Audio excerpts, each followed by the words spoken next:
When a group of spoiled classmates invited a black single dad to their party just to laugh at him, they thought it would be an easy humiliation. But what they didn't know was that this humble father wasn't just any man. He was a secret multimillionaire, worth $100 million. And what happened next left everyone in complete shock. At Hillcrest Academy, prestige hung in the air like perfume.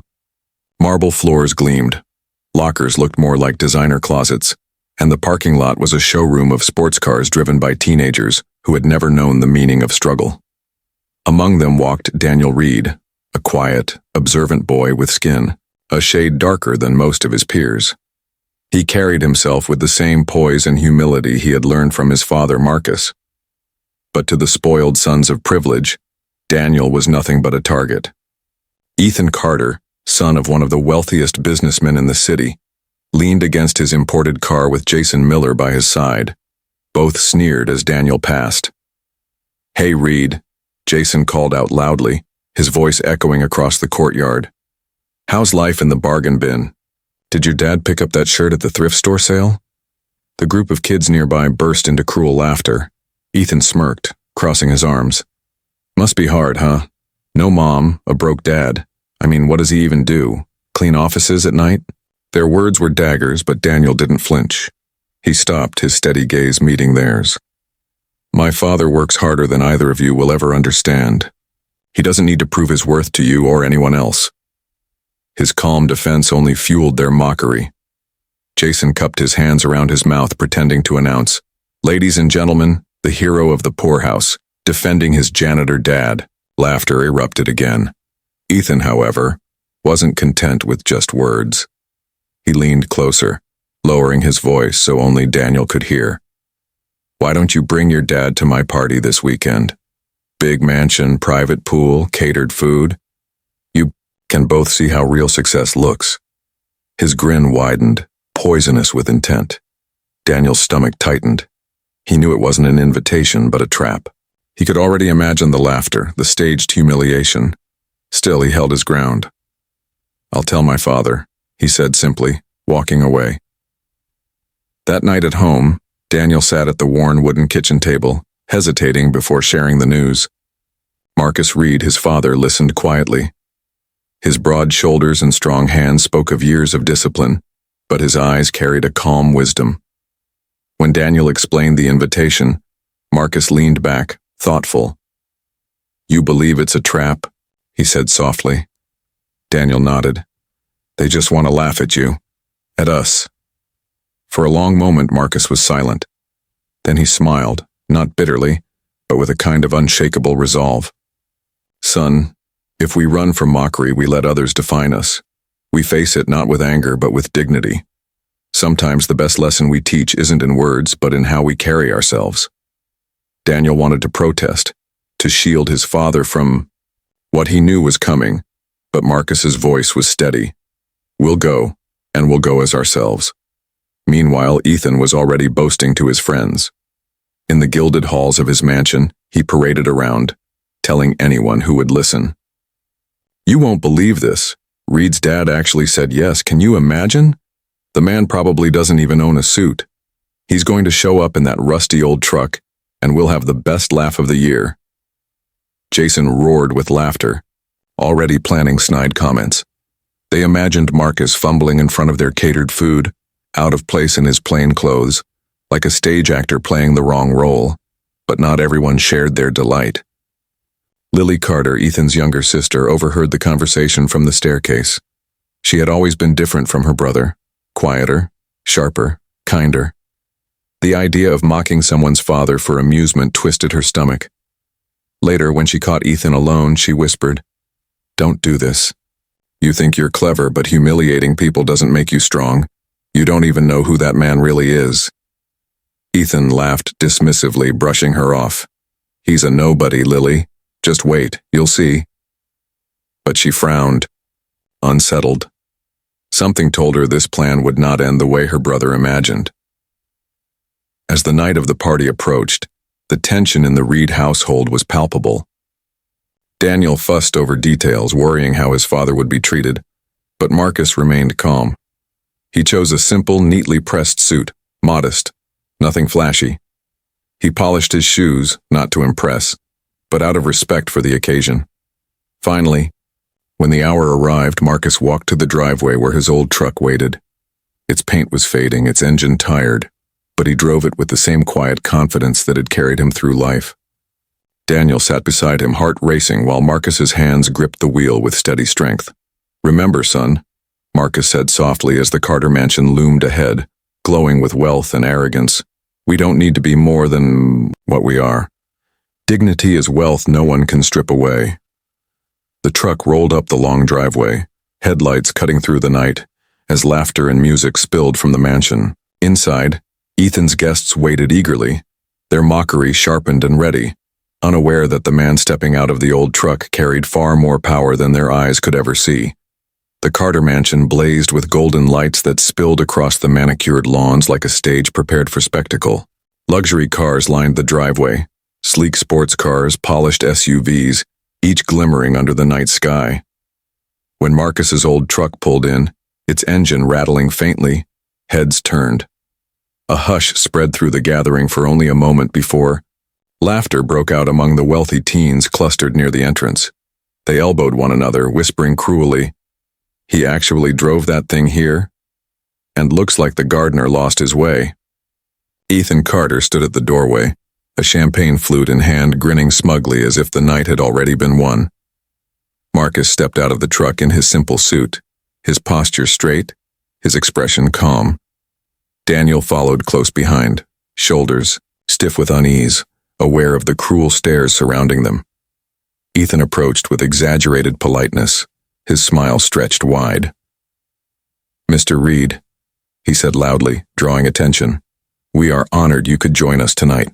With a mocking flourish, he handed Marcus a plastic cup filled with cheap wine, while the rest of the guests held tall glasses of imported champagne. A ripple of laughter passed through the group, but Marcus accepted the cup without hesitation. "Thank you, Ethan," he said evenly, raising it in a quiet toast before taking a measured sip. His calm dignity unsettled some, though Ethan only smirked wider. Jason Miller, never far from Ethan, leaned close to his friends and stage whispered, just loud enough for Marcus and Daniel to hear, "You can tell he shops at thrift stores. That suit probably came off the clearance rack. Bet he still uses coupons at the grocery store."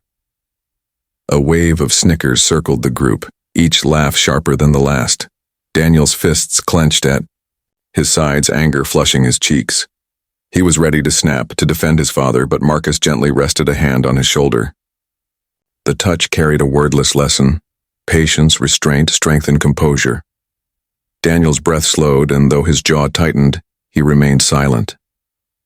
Inside the mansion, crystal chandeliers sparkled overhead. Music drifted from hidden speakers, and tables overflowed with food arranged like artwork. Marcus moved through the space as though none of the grandeur unsettled him. He greeted each person with steady eyes, his voice calm, his presence somehow commanding without effort. Where others expected awkwardness, he gave wisdom. Where they baited him, he refused to bite. Lily Carter, lingering by the staircase, watched in quiet fascination. She could see the way her brother and his friends circled like wolves, yet Marcus never faltered, never gave them the satisfaction of seeing him rattled. It wasn't long before Ethan decided to raise the stakes. He clinked his glass for attention, drawing eyes toward Marcus.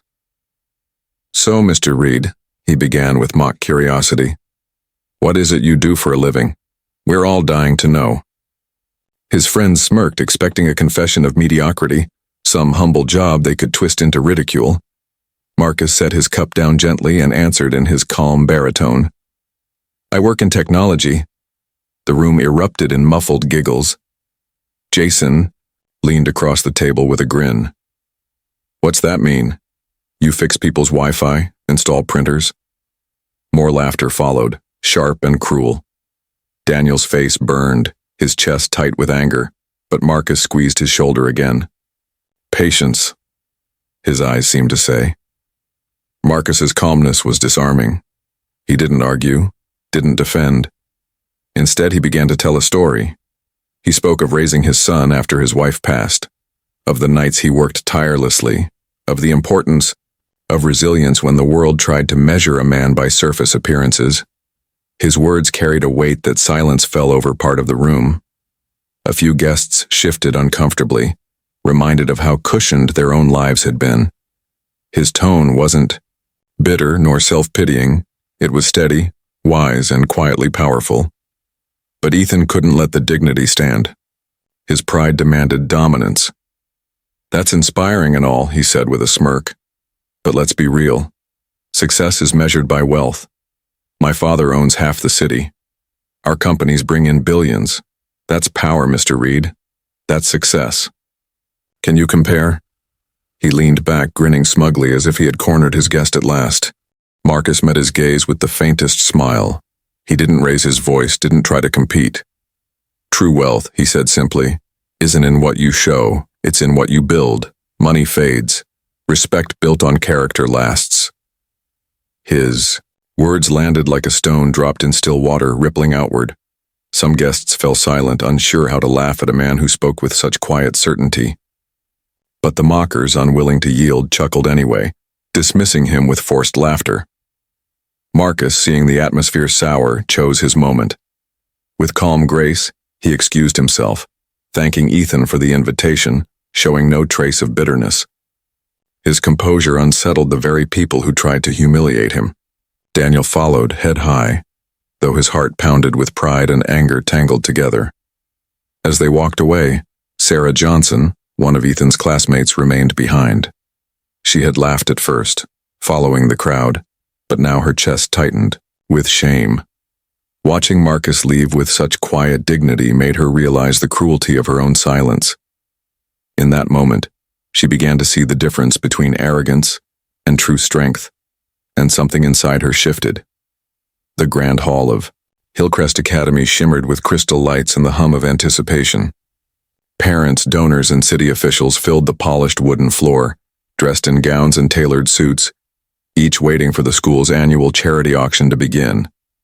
It was an event where wealth was paraded as generosity, where families competed to outbid one another not only for prestige but for the unspoken crown of dominance in the academy's social hierarchy. Ethan Carter walked in with his father at his side, Jason close behind, both boys smirking as though the night already belonged to them. "This will be fun," Jason whispered. "Reed's dad will probably be volunteering to stack chairs when it's over." Ethan chuckled, certain of the humiliation yet to come. But when Marcus Reed entered, the air shifted. He walked quietly, not announcing himself, but his presence carried weight. This time he wasn't alone. Beside him were men and women whose faces carried influence, figures known from business journals and city councils, people Ethan had only seen in headlines or on stages at conferences. Marcus greeted them not as a servant to his betters, but as an equal among equals, his handshake firm, his words calm and confident. Daniel walked beside him, pride flickering in his eyes, though he said nothing. Across the hall, Ethan spotted them and burst into laughter. "Can you believe this? He actually showed up again. Look at him trying to fit in." Jason snickered, adding, "Yeah, wait until he tries to bid on something. He'll go broke before dessert." The auction began with smaller items: weekend getaways, art pieces, luxury dinners. Wealthy parents raised their paddles with casual ease, tossing out bids like confetti. Applause followed each victory, but beneath it all ran the competition of pride. When a scholarship fund was announced, the room leaned forward. This was the centerpiece of the night, the chance to demonstrate not just generosity but dominance. The auctioneer began at $100,000. Paddles rose quickly. Ethan's father raised the bid to $150, smiling proudly at his son. Another parent countered with $200. Voices climbed, applause rose. Then calm and steady Marcus lifted his paddle. $500,000. His words cut through the clamor like a sudden bell. The room froze, heads turned. A stunned silence blanketed the hall before whispers erupted, darting from mouth to mouth. The auctioneer blinked, startled, then repeated, "We have a bid of $500,000. Applause burst out, but this time it carried an edge of shock. Ethan's smirk faltered, his face paling. His father sat rigid, caught between pride and disbelief. Jason leaned close, whispering, "He can't do that. He's bluffing." But deep down, even Jason wasn't sure. Ethan, desperate to reclaim ground, raised his paddle. 600, he shouted, though his voice cracked slightly. The room turned toward him, expectant. Marcus didn't even glance his way. He simply raised his paddle again. 700. Gasps filled the air. Ethan's father gripped his son's wrist, lowering the paddle with a firm shake of his head. The boy's face reddened, his arrogance crumbling in front of the crowd. The auctioneer banged the gavel. "Sold for $700,000 to Mr. Marcus Reed." Thunderous applause filled the room, but now it was admiration, not amusement. The principal took the stage, smiling wide. "Ladies and gentlemen, allow me to introduce not only our generous donor, but also the founder of Reed Technologies, one of the most innovative companies in the nation, valued at over $100 million. Please give a round of applause to Marcus Reed." The room erupted. Cameras flashed, hands clapped, and eyes widened. Ethan slumped back in his chair, his pride shattered. Jason stared open-mouthed, disbelief etched across his face. The man they mocked as poor, the father they treated like a joke, stood revealed as a giant among men. Lily Carter, seated near the front, smiled softly. She had suspected there was more to Marcus than he let on, and now her instincts were confirmed. Sarah Johnson, who had once laughed with the crowd, felt her cheeks burn, but her shame turned to admiration as she realized what true strength looked like, not in boasting but in quiet dignity. After the applause faded, Ethan, red-faced and trembling with embarrassment, stumbled toward Marcus. His words were clumsy, desperate. "Mr. Reed, I didn't know. I shouldn't have." Marcus turned to him, his eyes calm, his expression kind but firm. "You don't owe me an apology," he said in a voice that carried over the noise of the hall. "You owe it to yourself to respect people before you know their story." The words struck harder than any reprimand, leaving Ethan speechless, his arrogance stripped away in front of everyone. Daniel stood tall beside his father, pride swelling in his chest. He looked at Marcus not just as a parent, but as a man whose true power had nothing to do with money and everything to do with character. And though the room now buzzed with awe at Marcus Reed, he remained unchanged, humble, steady, carrying himself with the same quiet dignity that had confounded his mockers from the very beginning. The echoes of the charity auction lingered long. After the applause faded, and when Monday morning came, the halls of Hillcrest Academy felt different. Where Ethan Carter once strode like a king, shoulders squared and voice loud, he now walked with lowered eyes, his followers scattering like leaves in the wind. The whispers were no longer about Daniel being poor or Marcus driving an old truck. Instead, they carried words like founder, millionaire, and genius. Classmates who once sneered at Daniel now greeted him with cautious respect, some even offering apologies masked in casual hellos. For the first time, Daniel felt the air lighten around him, not because of wealth revealed, but because his father's quiet dignity had shifted the balance of power. Teachers, too, began to view him differently, their eyes carrying a new weight of respect. It wasn't the money. It was the revelation that Marcus Reed had carried himself with humility even when mocked. At home, Daniel tried not to bask too much in the change, but pride glowed within him like a secret flame.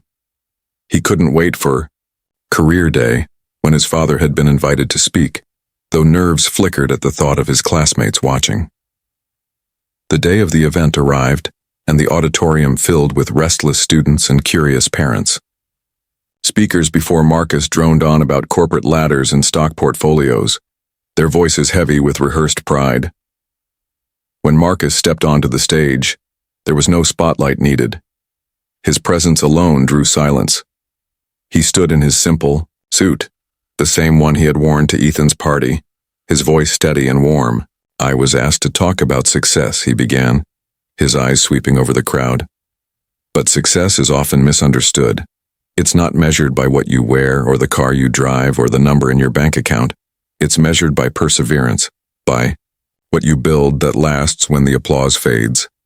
He spoke of the long nights spent raising Daniel after losing his wife, of the days when money was tight, but love was abundant. He described how failure had shaped him, how rejection had pushed him to innovate, and how humility had been his greatest teacher. Hard work is important, Marcus said, his tone firm yet kind. But humility is what keeps hard work from turning into arrogance, and character is what sustains success long after money is gone. His words hung in the air, sinking deep into young minds unused to such truths. Even the teachers who had sat politely through other speeches leaned forward now, captivated. Ethan sat among the students, his chest tight, the words striking him harder than the revelation of Marcus's wealth. When the applause thundered through the auditorium, it wasn't just polite, it was heartfelt. Students rose to their feet, clapping loudly, some with eyes glistening. Sarah Johnson, who had once joined in cruel laughter, walked up to Daniel afterward, her face lit with sincerity. "Your dad, he's incredible," she said. "I was wrong about everything. I'd like to be your friend if you'll let me." Daniel nodded, his own smile shy but genuine. For the first time, he felt seen not as a target, but as someone worthy of respect. Lily Carter approached Marcus quietly away from the crowd. Her voice was low, but her eyes shone with gratitude. "Thank you," she said, "for handling everything with dignity. I tried to warn Ethan, but I couldn't stop him. You proved something tonight that no one else could have." Marcus gave her a kind smile. "Sometimes the greatest lessons come from mistakes. Don't stop speaking the truth, even when people don't want to hear it." Later, when the auditorium had emptied, Ethan found the courage to approach. His arrogance was gone, replaced by shame and sincerity. He looked Marcus in the eye, his words halting. "I was wrong. About you, about Daniel. I thought mocking people made me strong, but it only made me small. I'm sorry." Marcus studied him, then nodded slowly. "It's never too late to grow into a better man," he said. The words sank into Ethan's chest, not as a rebuke but as a lifeline, a chance for redemption. Ethan swallowed hard, determined that he would not forget them. That evening, the old truck rolled down quiet roads as the sun dipped low, painting the sky in shades of gold and crimson. Marcus drove with one hand on the wheel, the other resting comfortably on the door while Daniel sat beside him, laughter bubbling between them as they recounted the day. Yet Daniel's mind tugged at a lingering thought. Finally, he asked, "Dad, why don't we ever show people how much we really have? Why not buy a big house or new cars or, anything?" Marcus glanced at him, a gentle smile touching his lips. "Because respect earned through humility lasts longer than respect bought with money. Wealth can buy attention, son, but it can't buy character. And character is what defines a man when no one is watching." Daniel leaned back, the lessons sinking deep into his heart, one he knew he would carry forever. The truck rumbled down the road, old but steady, carrying father and son into the night. And as the world outside blurred past, the truth settled quietly. True power is silent, dignity outshines arrogance, and wealth means nothing without the strength of character to wield it well.